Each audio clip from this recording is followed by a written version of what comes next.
And as we leave the Fraser Valley behind, the landscapes really begin to tighten as we head towards the Fraser Canyon.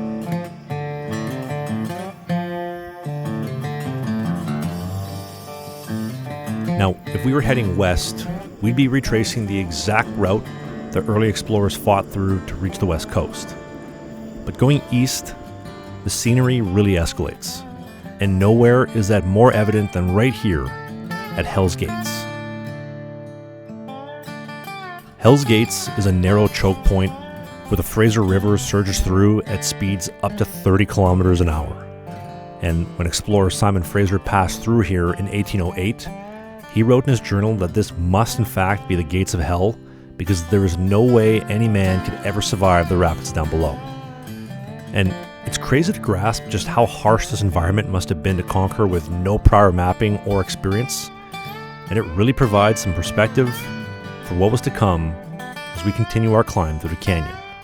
As I'm sitting here observing it from first class on a luxury train with snacks in hand.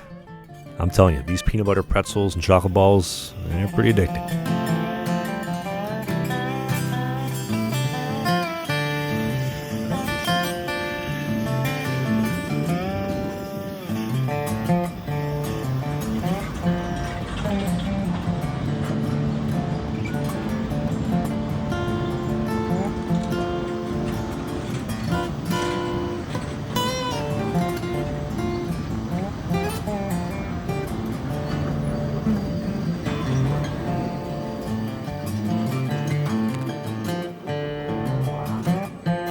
And not long after, the sun decided to come out, and it started getting really warm. And it was fantastic timing for a huge landmark, the Cisco Bridge crossing. This is the point in the Fraser Canyon where the Canadian Pacific and Canadian National Main lines switch sides of the canyon of the Fraser at the exact same time. The Canadian Pacific built through here in the 1880s on the south side of the canyon until crossing over here to the north side. But when the Canadian Northern Railway diverted their transcontinental route from Winnipeg to Jasper, and then cutting south to reach Vancouver to try and secure more federal funding, they had no choice but to build on the north side of the canyon and then crossing over here to the south side.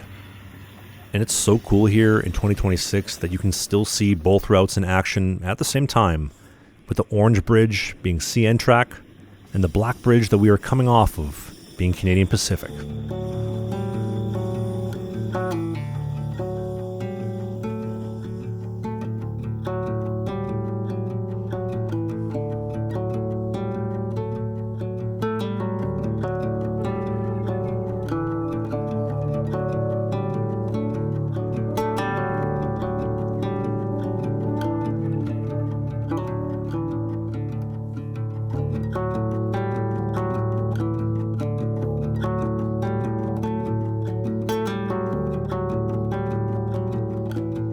And shortly after the bridge crossing, we would pass through the town of Lytton, a town that was tragically nearly wiped out completely by a massive wildfire in 2021. And we are going to see the aftermath of that wildfire coming up shortly. And while the wildfire damage is very easy to spot, the thought that kept coming back to me here was just how challenging it would have been to construct a second railway through here. I mean, the Canadian Northern would drive home and complete Canada's third transcontinental railway in 1917 right here, but building on the less favorable side of the canyon was so expensive that they would literally go bankrupt less than 2 years later and absorb into the new government-formed Canadian National Railways. But all that work is on full display with the scenic vistas and the sunlight lighting up the vibrant greenery all around, and my favorite, those beautiful snow-capped peaks looming over us.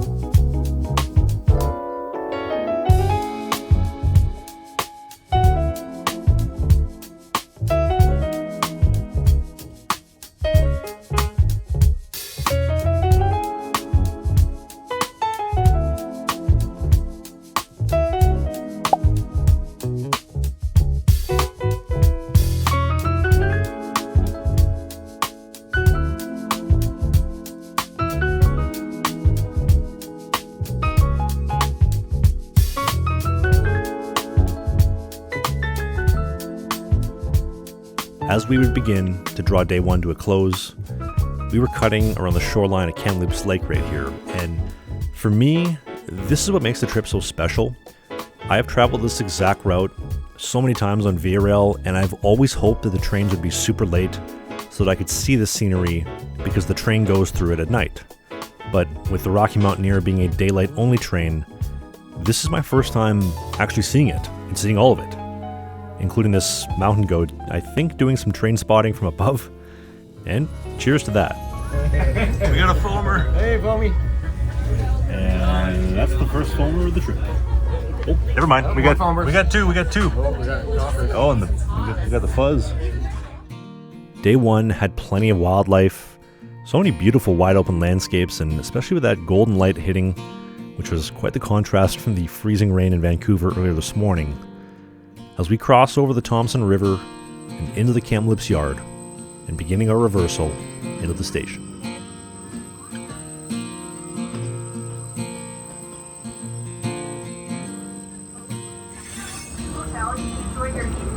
One and end, day one.